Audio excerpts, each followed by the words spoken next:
Good evening, ladies and gentlemen, and welcome to the last but one of this year's sessions at Jewish Book Week. Our guests tonight are the poet and translator and the distinguished actor Janet Suzman, who's making her second appearance at Jewish Book Week this year.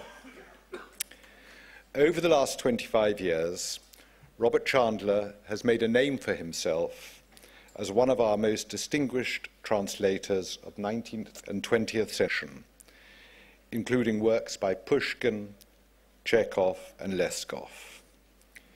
He has also collaborated on translations of a less well-known 20th century writer, Andrei Platonov. Now, Platonov was a close friend of the subject of this evening's session, Vasily Grossman, whose life and fate, which was also translated by Robert Chandler, has been called the greatest Russian novel of the 20th century. Indeed, between Platonov's death in 1951 and that of Grossman himself in 1964, it seems, to paraphrase Robert, that Grossman was endeavoring to keep the spirit of Platonov alive in several of the short stories that he wrote during those years. Among them are a number of stories that are included in the new collection of short fiction that Robert and his wife Elizabeth have translated under the Toad, and to which this evening's session is devoted.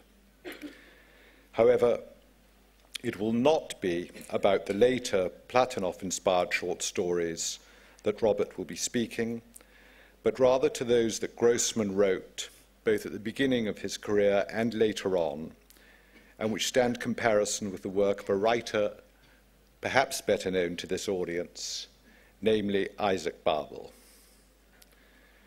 Janet Suzman has agreed to take part in this evening's session, will be reading from two of the short stories in this new collection of work by Vasily Grossman.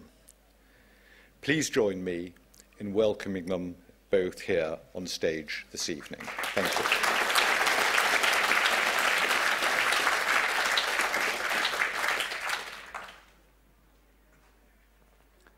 There were a number of writers who were particularly important to Grossman. Obviously, by choosing the title Life and Fate, he was invoking Tolstoy. More deeply, probably, he had a special love for Chekhov. There are quite a lot of chapters of Life and Fate that you could take on their own, extract them, and they'd be surprisingly similar to Chekhov's short stories. There's a passionate hymn of praise to Chekhov in life, and Chekhov was certainly important right from the beginning to the end of Grossman's life. The first story that Janet is going to read from in a moment, in the town of Berdichev, does bear an obvious relation to the stories of Isaak Babel, in particular his collection of stories called Red Cavalry, that were set against the war we've tended to rather forget about, the Soviet-Polish War of sort of 1920 to 21. One of the particularly striking things that seems to have followed Grossman right through his life and long after it is that everything went very, very slowly. The novel that he wrote before Life and Fate it went through 12 different versions. There are 12 complete versions of this 900-page novel.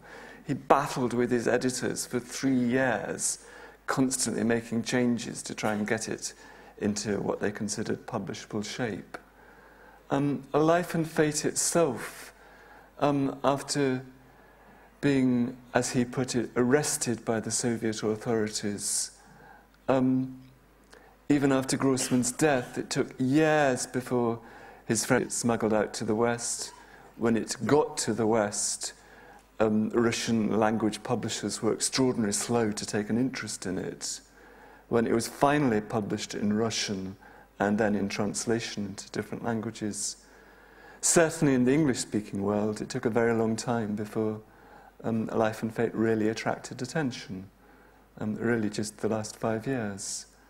In the town of Berdichev, this short story that we're about to hear from, in complete contrast to that, it's the work of a very brilliant young writer wanting to show his brilliance, and he succeeded in that. It did attract enormous attention straight away. It's written when Grossman was 29, and it immediately won the praise of quite a number of important writers, including Babel and Gorky. It's a brilliant story. It's obviously brilliant annotation immediately. I'll say more about it after we've heard from the first section of it.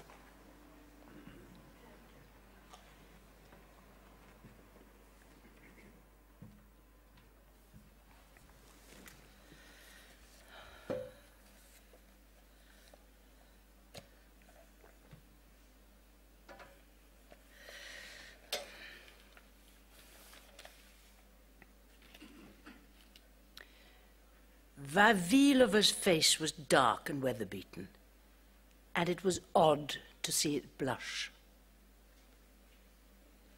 "Why are you laughing?" she said finally. "It's all so stupid." Kozyrev took the paper from the table, looked at it, and shaking his head, burst out laughing again. "No, it's just too ridiculous," he said through.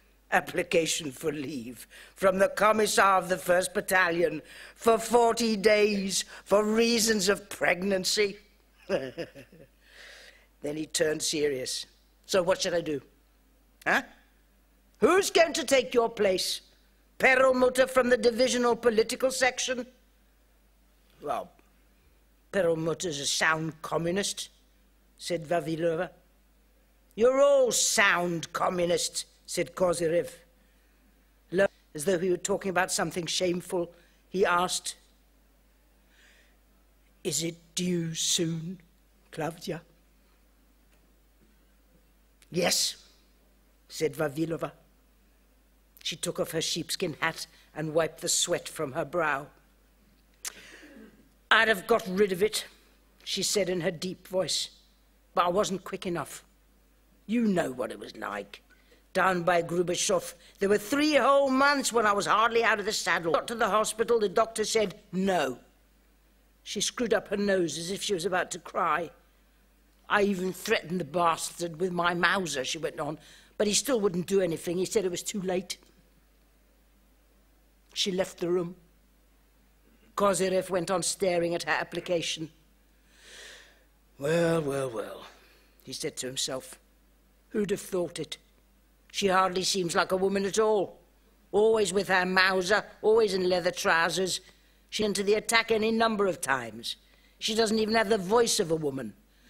But it seems you can't fight nature." And for some reason, he felt hurt and a little sad. He wrote on the application, "The bearer," and he sat there and frowned, irresolutely circling his pen nib over the paper. How should he word it? Eventually he went on, "Wanted 40 days of leave from the present date." He stopped to think. Added, "for reasons of health." Then inserted the word female. And then with an oath, deleted the word female. "Fine comrades they make," he said, and called his orderly. "Heard about our Vavilova?" he asked loudly and angrily. "Thought it?" "Yes," said the orderly. He shook his head and spat. Together they damned Vavilova and all other women. After a few dirty jokes and a little laughter, Kozyrev called for his chief of staff and said to him, "You must go round tomorrow, I suppose. Find out where she wants to have it, in hospital or in a billet, and make sure everything's generally all right." The 2 men then sat there poring over the 1 mile to an inch map and jabbing their fingers at it. The Poles were advancing. A room was requisitioned for Vavilova. The little house was in the Yatki, at the market, as the marketplace was called, and it belonged to Haim Abram Leibovich Magazanik, known to his neighbors and even his own wife as Haim Tuter, that is, Haim the Tatar. Vavilova's arrived in uproar.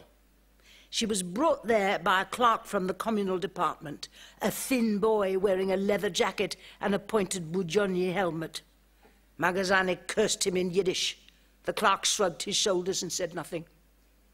Magazanik then switched to Russian. "The cheek of these snotty little bastards," he shouted to Vavilova, apparently expecting her to share his indignation. Whose clever idea was this? As if there weren't a single bourgeois left in the whole town. As if there weren't a single Soviet authorities except where Magazanik lives. As if there weren't a spare room anywhere except one belonging to a worker with 7 children.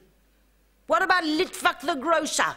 What about Kodorov the cloth maker? What about Ashkenazi, our #1 millionaire? Magazanik's children were standing round them in a circle, 7 curly-headed angels in ragged clothes, all watching Vavilova through eyes black as night. She was house. She was twice the height of their father. All this was frightening and funny and very interesting indeed. In the end, Magazanik was pushed out of the way and Vavilova went through to her room. From the sideboard, from the chairs with gaping holes and sagging seats, from leather bed covers now as flat and dark and flaccid as the breasts of the old women who had once received these blankets and dowries, there came such an overpowering smell of human life that Vavilova found herself taking a deep breath, as if about to dive deep into a pond. That night, she was unable to sleep. Behind the partition wall, as if they formed a complex orchestra, with everything from high-pitched flutes and violins to the low drone of the double bass, the magazine was snoring. The heaviness of the summer night, the dense smells, everything seemed to be stifling her. There was nothing the room did not smell of. Paraffin, garlic, sweat, fried goose fat, unwashed linen, the smell of human life, of human habitation. Now and then she touched her swollen. The living being there inside her was kicking and moving about. For many months, honorably and obstinately, she had struggled against this being. She had jumped down heavily from her horse. During voluntary working Saturdays in the towns, she'd heaved huge pine logs about with silent fury. In villages, she had drunk every kind of herbal potion and infusion. In bath, scalded herself till she came out in blisters, and she had demanded as much iodine from the regimental chemist that the medical assistant had been on the point of penning a complaint to the brigade medical department. But the child had obstinately gone on growing, making it hard for her to move, making it hard for her to ride. She'd felt nauseous, she'd vomited, she'd felt dragged down, dragged towards the earth. At first, she blamed everything on him, on the sad, taciturn man who had proved stronger than her and had found a way through her thick leather jacket and the coarse cloth of her tunic and into her woman's heart. She had remembered him at the head of his men, leading them at a run across a small and terrifyingly simple wooden bridge. There'd been a burst of Polish machine gun, and it was as if he had vanished. An empty greatcoat had flung up its arms, fallen, and then hung there over the stream. She had galloped over him on her maddened stallion, and behind her, as if pushing her on, the battalion had hurtled forward. What had remained was it. It now was to blame. And Vavilova was lying there defeated, while it kicked its little hooves victoriously. It was living inside her. Before Magazanik went out to work in the morning, when his wife was serving him breakfast, and at the same time trying to drive away the flies, the children, and the cat, he said quietly, with a sideways glance at the wall of the requisitioned room, "Give her some tea, damn her." It was as though he were bathing in the sunlit pillars of dust, in all the smells and sound, the cries of the children, the mewing of the cat, the muttering of the samovar. He had no wish to go off to the workshop. He loved his wife, his children, and his old mother. He loved his home. Sighing, he went on his way, and there remained in the house only women and children. Vavilova tidied and swept. She put away her greatcoat, her sheepskin hat, and her riding boots. The noise from the market outside was making her head thump, while inside the apartment the little tuteurs were all shouting and screaming, and she felt as though she were asleep and dreaming somebody else's bad dream. In the evening, when he came home from work, Magazanik stopped in the doorway, astounded. His wife, Bela, was sitting at the table, and beside her was a large woman in an ample dress, with loose slippers on her bare feet and a bright-coloured kerchief round her head.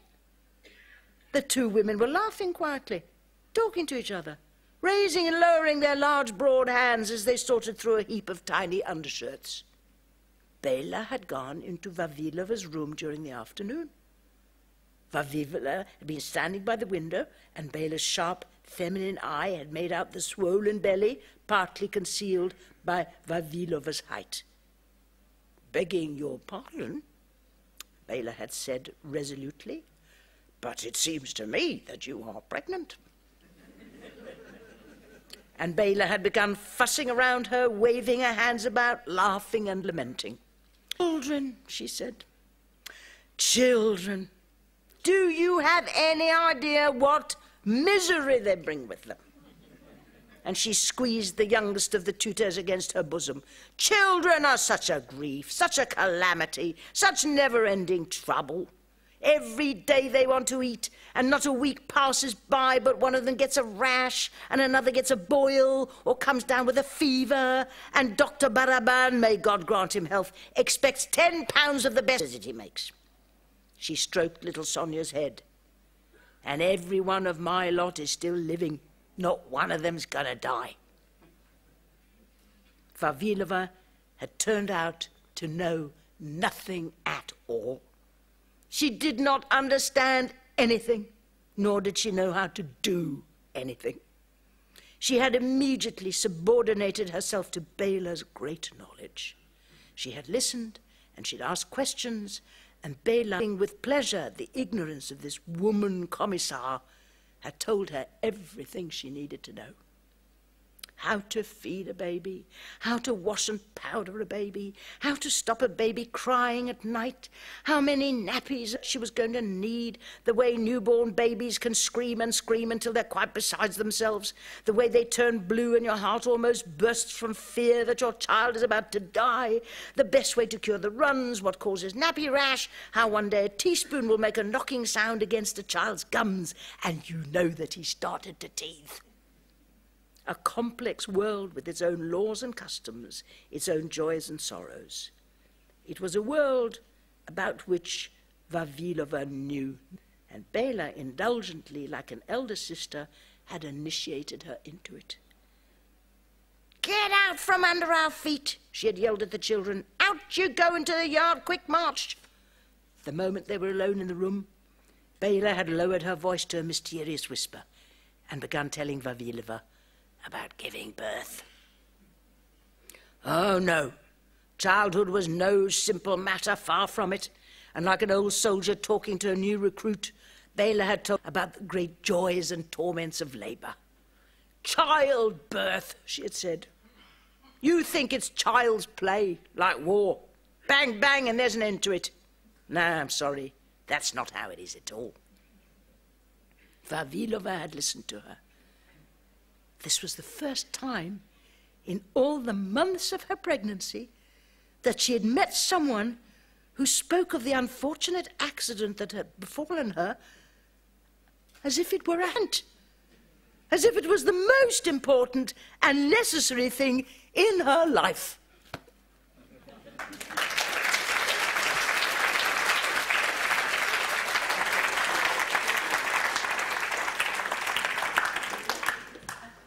Thank you very much, Janet.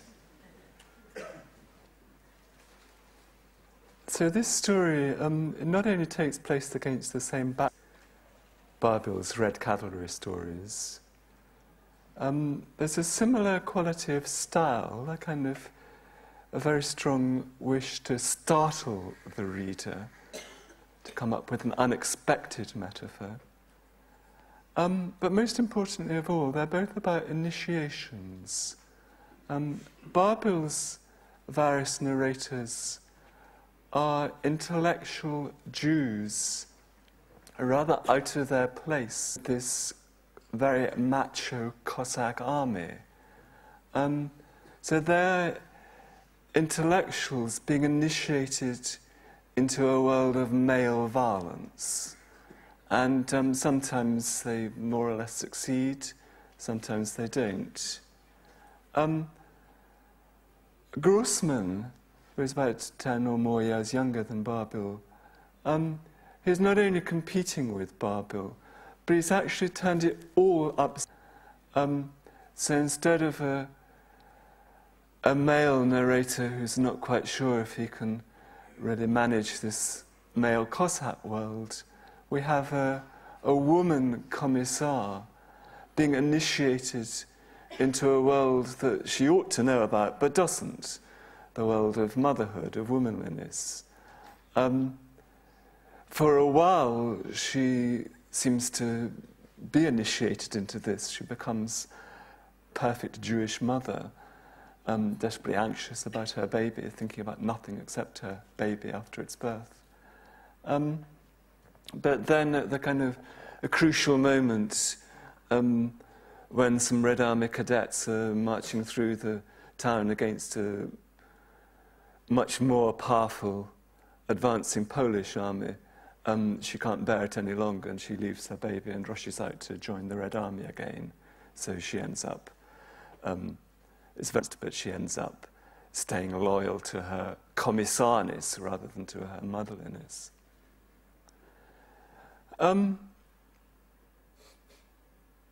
The kind of obvious brilliance of this story is in a way totally uncharacteristic of Grossman, who immediately afterwards began writing the much plainer and quieter, more restrained work that he carried on writing really for all his life. Babel continued to be of importance to him. I know from Grossman's daughter that Grossman enjoyed reading Babel out loud. He read Babel's play out loud, miming, doing the different accents. Right through his life, he continued to admire Babel. He clearly had some serious criticisms and concerns.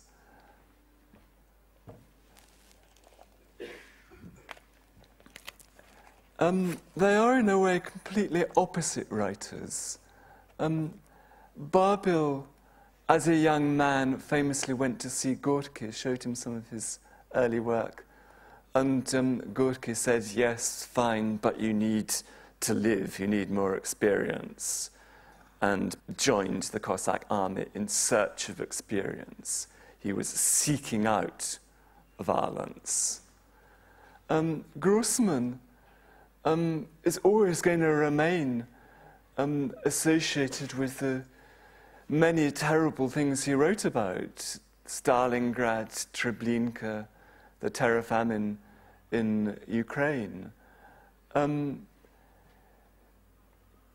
He wrote about most of these things more clearly than anyone. But he didn't seek these things out. They really happened to him. His mother was shot in Berdichev, his birthplace, by the Nazis in one of their Einsatzgruppen massacres on Soviet soil. Grossman was with the Red Army as it liberated where Treblinka had been. Grossman seek out these terrible things. They forced themselves on him. What he actually goes out of his way to write about is mother-child relationships. In the most famous passages in the gas chamber passage in Life and Fate, there is a Jewish doctor who kind of adopts, a childless Jewish adopts a little boy, right in the last days of his life, and they're together in the gas chamber. Grossman is constantly, these most terrible moments, is introducing mother-child relationships. That's really the subject matter that he was seeking out, in that very early story in the town of Berdichev, and that he continued to seek out throughout his life.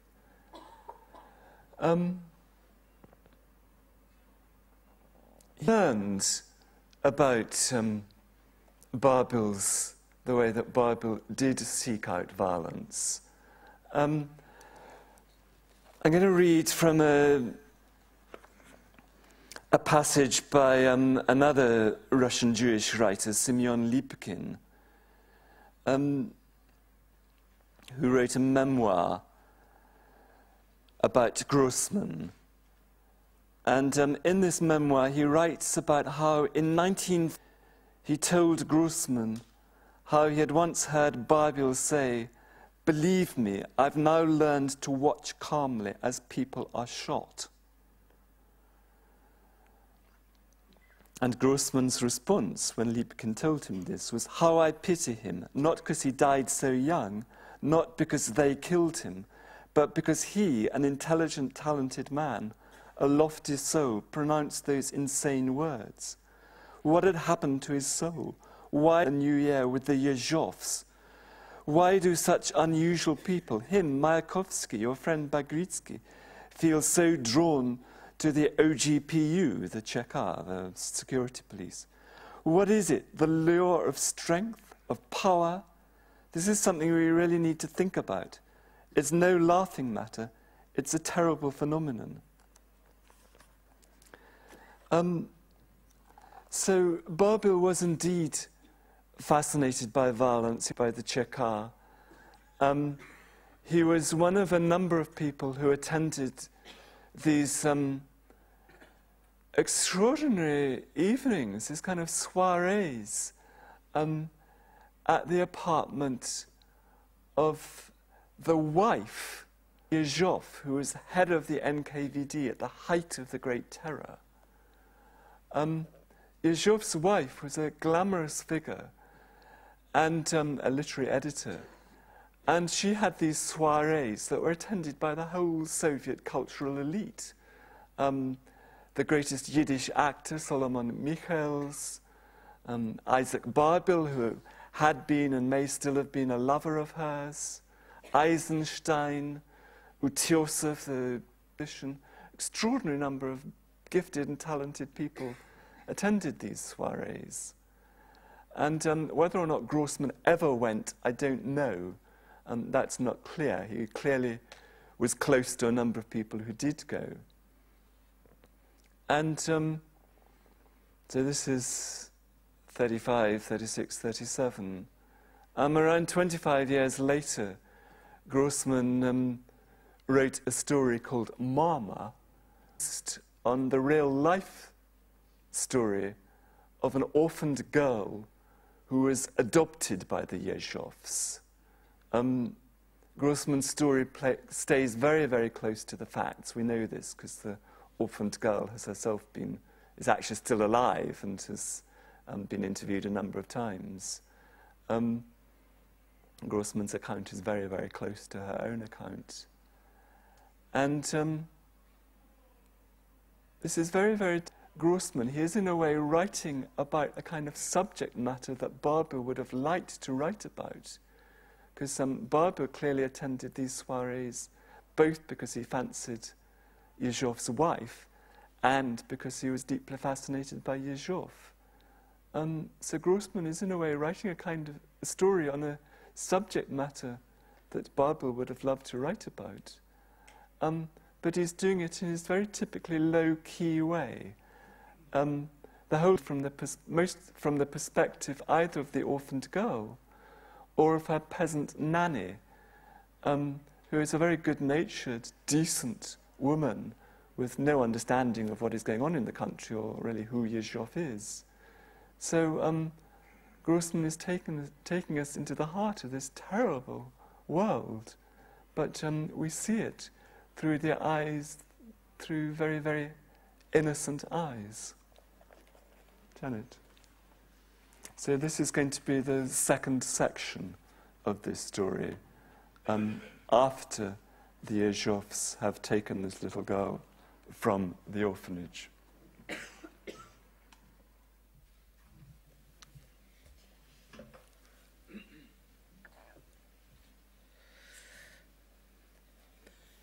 She lived in a bright and spacious... If she had stomach ache or a sore throat, her nanny, Marfa Dmitrievna, would be joined by a special nurse from the Kremlin hospital, and a doctor would visit twice a day. And once, when she caught a serious cold, an old doctor with warm, kind, trembling hands came to listen to her chest with his stethoscope. 2 women doctors accompanied him. She saw Mama every day, but Mama never stayed with her for long. When Nadia sat down to eat her breakfast porridge, Mama would say, "Eat, my little one, eat. Eat up your porridge. But I must be off to the office now." In the evening, Mama's friends would come round. Father's guests came a little less often. Nanny, Nyanya, would put on a starched kerchief, and from the dining room would come the sound of voice forks. Father would slowly pronounce the words. "Well, then, we should drink to that." Now and again, one of Father's guests would come here to have a look at little Nadia. Sometimes she would lie still in her cot and pretend she was asleep. Knowing that little Nadyusha was only pretending, Mama would laugh and say, "Shh." The man would bend down over her and she would smell. Mama would say, "Sleep, my little girl, sleep." Then she would kiss Nadia on the forehead and Nadia would once again smell wine, this time more faintly. Marfa Dmitrievna was taller than all of Father's guests. Father himself looked tiny beside her. Everyone was afraid of her. The guests were afraid of her. Mama was afraid of her. And anyone was afraid of her. Father was so afraid of her that he tried to spend less time at home. Nadia was not afraid of Nyanya. Sometimes Nyanya would pick her up in her arms and say in a sing-song voice, "My darling, my poor unhappy little darling." Even if Nadia had understood what these words meant, she would still have no idea why Nyanya might think she was poor or unfortunate. She had lots of toys. She lived in a sun-filled room. Mama sometimes took her out for a drive, and men in handsome red and blue caps leaped out of sundry booths to fling open the dasher gates as their car approached. Nevertheless, Nyanya's quiet, caressing voice troubled the little girl's heart. She wanted to shed sweet, sweet tears. She wanted to hide away in the embrace of Nyanya's large arms. She knew who were Mama's best friends and who Father's most important guests. She knew that if Father's guests were visiting, there were never any of Mama's friends. There was a red-headed woman. She was called a friend from childhood. Mama used to sit with her beside Nadia's cot and say, "Madness, madness." There was a bald man in glasses with a smile that used to make Nadia smile too. And Nadia did not know who he was, whether he was a friend or a guest. He looked like a guest, but it was Mama and her women friends whom he came to see. When he came in, Mama used to answer his smile with a smile of her own and say, "Babel's come to see us." Once Nadia put the palm of her little hand to his bald forehead. His forehead was warm and kind. Touching it was like touching Mama or Nyanya on the cheek. There were Father's guests. There was one who kept giving a little laugh. He had a guttural voice and a nose that was always trying to sniff something. There was a man who smelt of wine, with a loud voice and broad shoulders. There was a thin little eyes. He usually came early with a briefcase and left before they'd sat down to supper.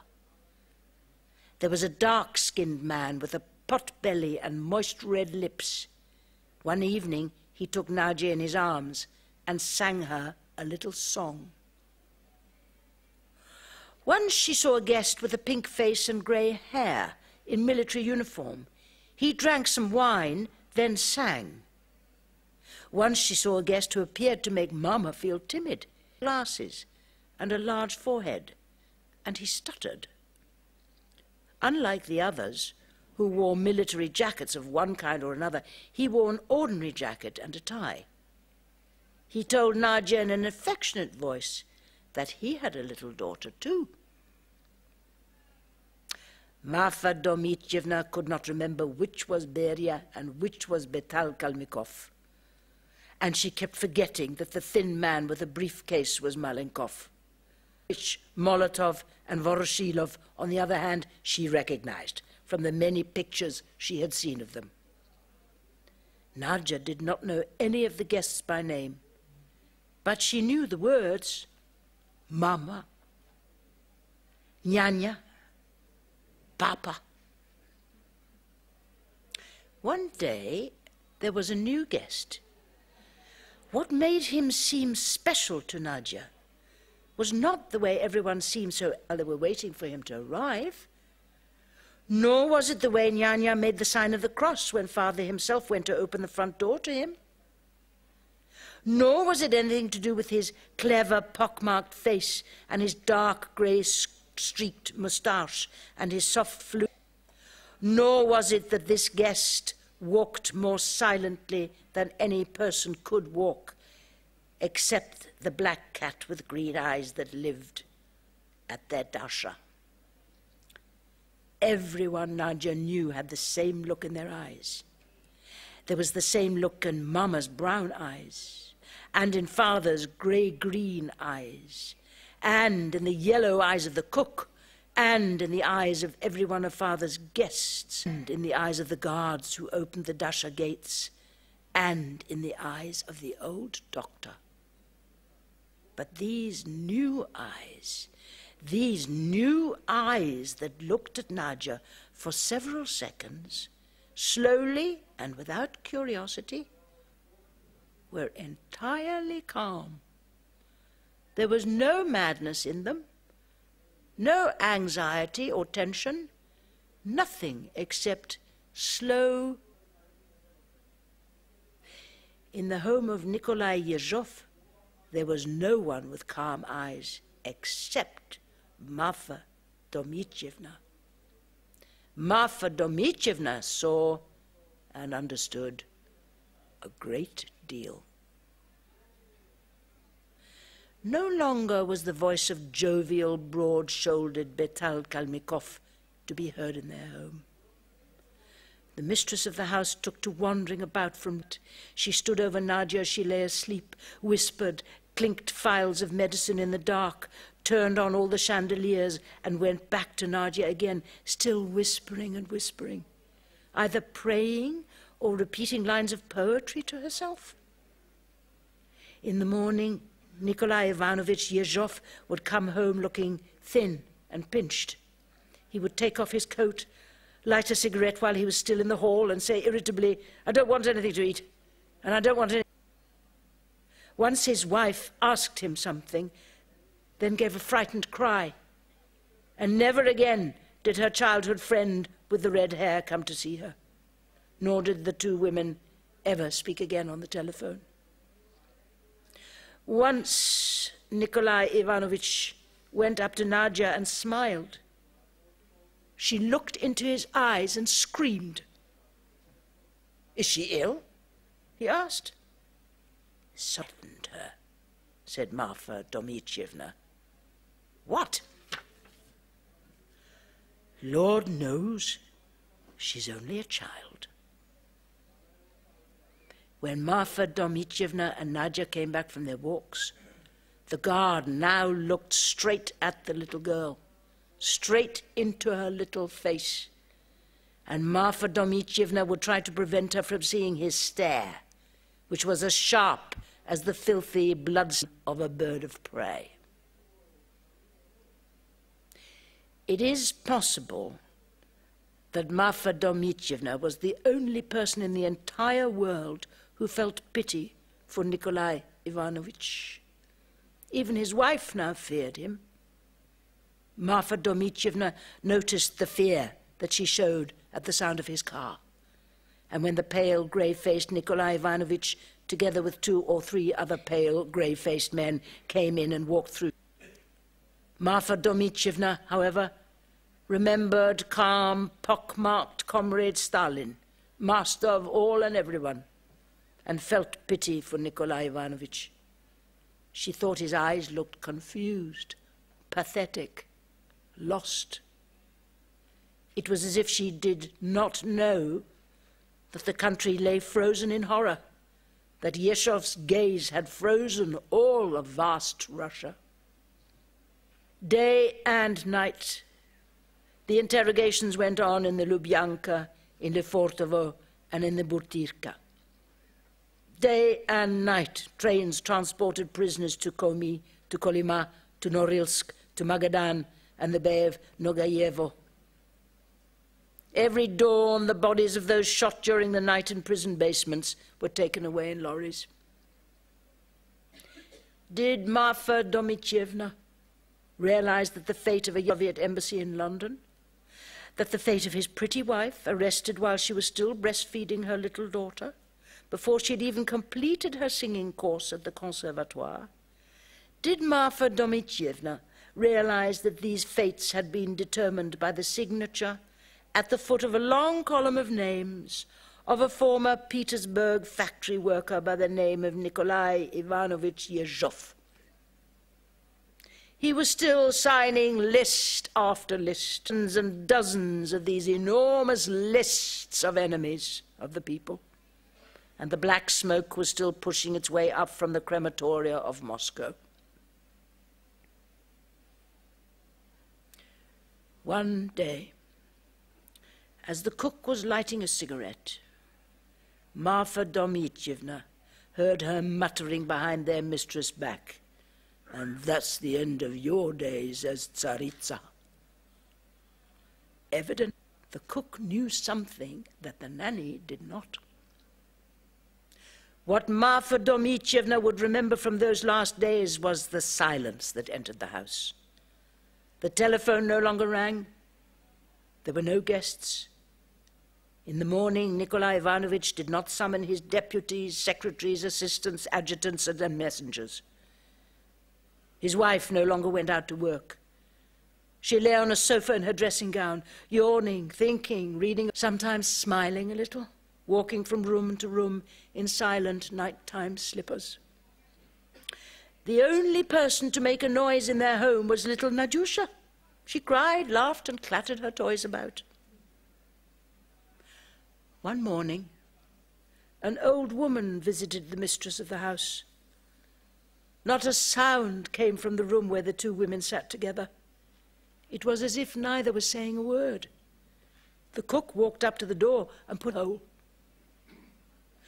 Then the two women went to see Nadia. The visitor's clothes were all patched and worn, and she seemed too frightened even to look around her, let alone to open her mouth. "Marfa Dmitrievna," said the mistress of the house, "let me introduce you. This is my mamma." 3 days after this, Nadia's mother told Marfa Dmitrievna going to the Kremlin hospital for an operation. She spoke quickly in a loud, somehow false voice. She said goodbye to little Nadyusha, looking at her distractedly and giving her a perfunctory kiss. Standing in the doorway, she glanced quickly towards the kitchen, put her arms round Marfa Dmitrievna and whispered in her ear, "Remember, if anything happens to me, dearest Nyanya, you're the only family she has. She has no one else in the whole wide world." As if she knew they were talking about her, sat quietly on her little chair, looking at them with grey-green eyes. Nikolai Ivanovich did not take his wife to the hospital himself. Instead, she was taken by one of his adjutants, a stout general carrying a bouquet of red roses. They were accompanied by Nikolai Ivanovich's personal bodyguard. Not until the following morning did Nikolai Ivanovich come home. Without even looking at Nadia, he studied for a while, writing and smoking. Then he called for his car and left. And after this, a great number of events that shook and eventually shattered the life of the household. And in Marfa Dmitrievna's memory, these events all got muddled together. First, Nadyusha's mother, the wife of Nikolai Ivanovich, died in hospital. She was not bad or unkind, and she cared about the little girl. Nevertheless, she was a strange person. That day, Nikolai Ivanovich came home very early. He asked Marfa Dmitrievna to bring Nadia to his study. Father and daughter gave some tea to her plastic piglet and put her little doll and the bear to bed. Then Nikolai Ivanovich paced about his study until morning. And then came a day when this short man with grey-green eyes, Nikolai Ivanovich Yezhov, did not come home at all. The cook sat on her late mistress' bed, then went to Nikolai Ivanovich's study and made a long telephone call, smoking her master's cigarettes. Men came, some in uniform and some in plain clothes. They walked about in their dirty boots and galoshes all over the rugs and the bright-coloured runner that led to the room of the little orphaned Nadyusha. That night, Marfa Dmitrievna sat beside the little girl and did not take her eyes off her. She had decided to take Nadia back home with her, and she kept thinking about how, after getting off the train at Yelets, they would find a cart going to her home village. Then her brother would come out to greet them, and Nadia would cry out in delight at the sight of the geese, the calf, and the cockerel. I'll see she has proper lessons, thought Marfa Dmitrievna, and a sense of motherliness filled and brightened her virgin soul. The NKVD men were busy all night long, noisily searching the apartment, sending books, linen, and cutlery flying onto the floor. These new people had the same tense, crazed eyes that had by then begun to seem normal to Marfa Dmitrievna. Only little Nadyusha, yawning sleepily as she got up flat and peaceful. And Stalin looked down from the portrait in his usual calm way, without curiosity, keeping his slightly narrowed eyes focused on what had to be done, on what was indeed being done at that very moment. In the morning, a man with a red face arrived. He was stout, like a child's top, and the cook called him Major. He went through to the nursery, wearing a starched green apron embroidered with a red cockerel. Nadia was seriously eating her oatmeal porridge. "Put some warm clothes on the girl," he ordered, "and pack her things." Trying not to show her agitation, Marfa Dmitrievna asked slowly, "Why? Where's she going?" "We're placing the child in an orphanage, and you must get ready to leave too. You will receive the rest of your pay along with a train ticket, and you will return to your village." "But where?" Nadia asked suddenly. She stopped eating and pushed away her little bowl with the blue border. But no one answered her. Neither Marfa Dmitrievna nor the Major.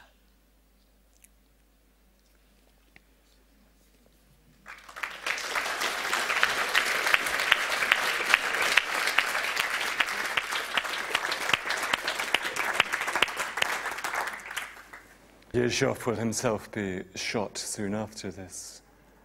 This story is still astonishingly little known in Russia. As always, Grossman seems to take a surprisingly long time to reach us. And one extraordinary story about this story is that the writer Rachel Polonsky actually translated it about over 20 years ago and sent it to Granta in the late 1980s, and refused it because they considered it sentimental. And the layers of irony in that story, there are so many of them, and they're so subtle and so terrifying that that is unimaginable. We've got only a few minutes left, but I would very much like to have questions, so let's go straight on to questions to either of us.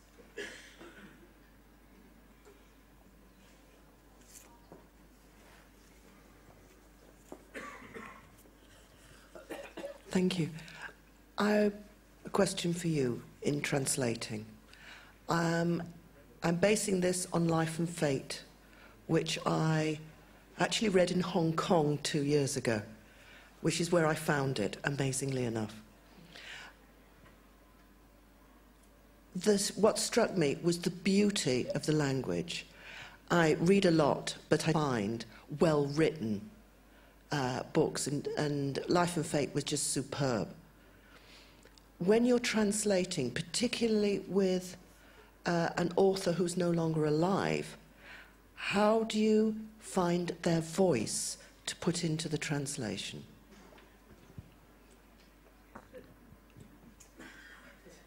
There's no simple answer. All I can say is that I do work with the voice. All my recent work is done in close collaboration with my wife, Elizabeth, who doesn't herself know Russian. Our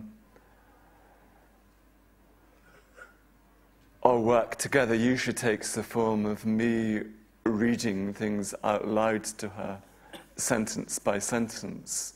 She has an ability which I don't actually have myself, of being really able to completely hold the sentence in her mind orally. I like to be able to hear and see it, but she can work entirely orally. And we just bat it backwards and forwards between us until either we both feel happy with it, or until we kind of recognize that we're not going to crack that one today, and we'll go back to it the next day, and so on. So it is just a matter of reading it and hearing it again and again. And of course, one always deludes one. One may emphasize particular words when one's writing or translating something. One hears a sentence in a particular way, one puts it down on the page and it seems fine.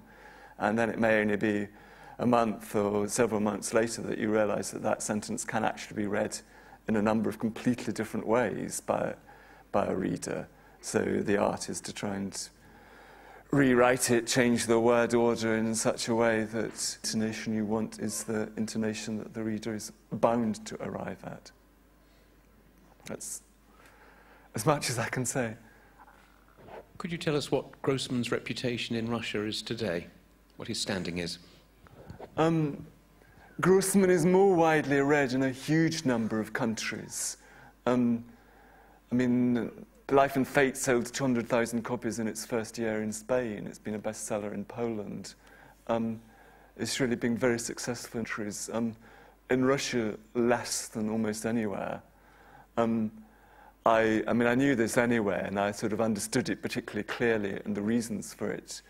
When I met, a year or so ago, I met Arsenio Raginsky, who is one of the founders of Memorial, which is an organization set up originally with the aim of commemorating the victims of Stalinism, and it is a more genuine rights organization. I introduced myself to Raginsky after a talk he'd given, and I introduced myself as Grossman's translator. And he immediately sort of sounded very warm and said, это наш писатель, this is our writer. Well, Memorial is the very fine and important and wonderful organization, but its its constituency has got smaller and smaller over the years. So, you know, the fact that Memorial are the people who are embracing Grossman, that sort of in a way gave the game away. It made it quite clear how, you know, if Grossman appealed to these people, he would not appeal to the regime. So, in short, Grossman is a Jew, he's a Democrat, he is writing about all the most painful pages of the Soviet past, who in Russia, for the main part, really are rather deeply reluctant to look at. So there are a whole host of reasons. But he is, you know, he's being published a bit more now. There has just been another collection. I mean, Life and Fate seems permanently in print now. For a while, the shorter works had been out of print, but there has just recently been a republication of a volume which includes Everything Flows and quite a number of his best stories. Add that there are some pages in Everything Flows. I think they're very, very fine. A discussion of the sort of myth of the Russian soul, which are very, very intelligent, but very powerful, and they don't pull any punches. And he does repeatedly use the phrase, the 1,000-year-old Rabskaya Ruskaya dusha, slavish Russian soul, you know, deeply offended Russian nationalists with these pages, and Russian nationalists are more and more influential.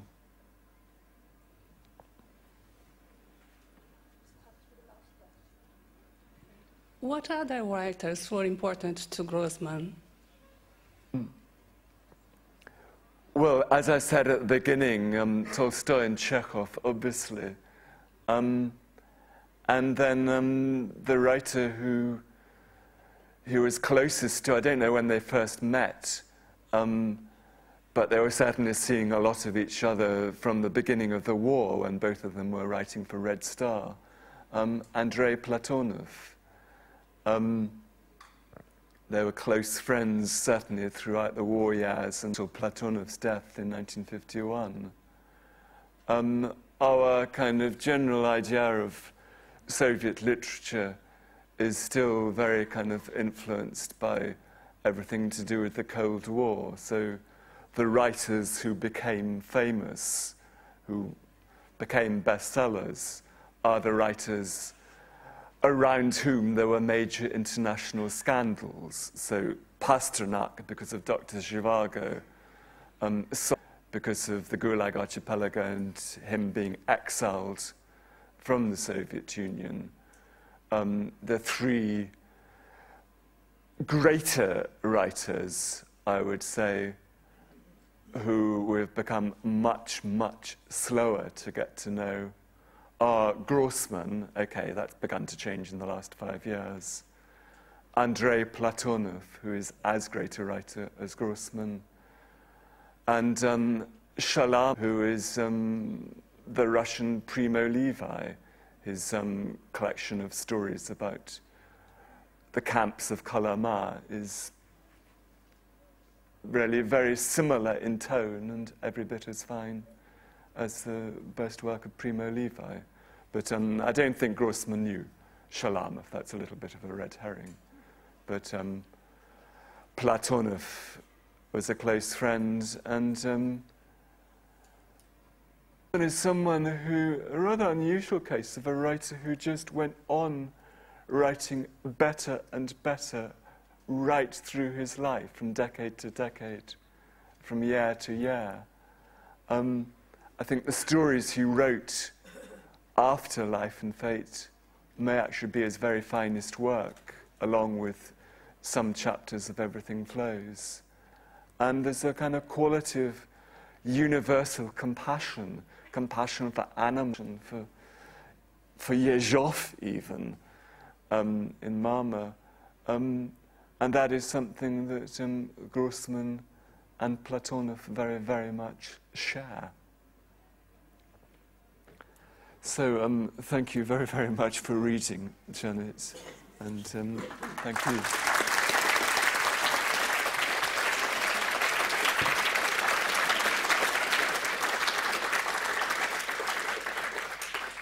Ladies and gentlemen, on behalf of you all, and on behalf of Jewish Book Week, I would like to thank Robert and Janet for what has been a truly memorable occasion, one which could have gone on for several more hours, just listening to Janet read these stories, which was an enormously moving experience in its own right.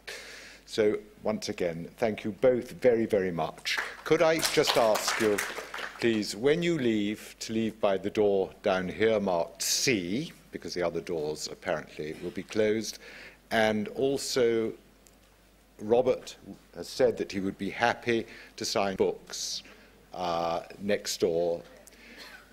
Can leave through A? No, he will be signing in the book fair at the back there, Robert. So we have to go out through C and all the way round. Okay? Complicated.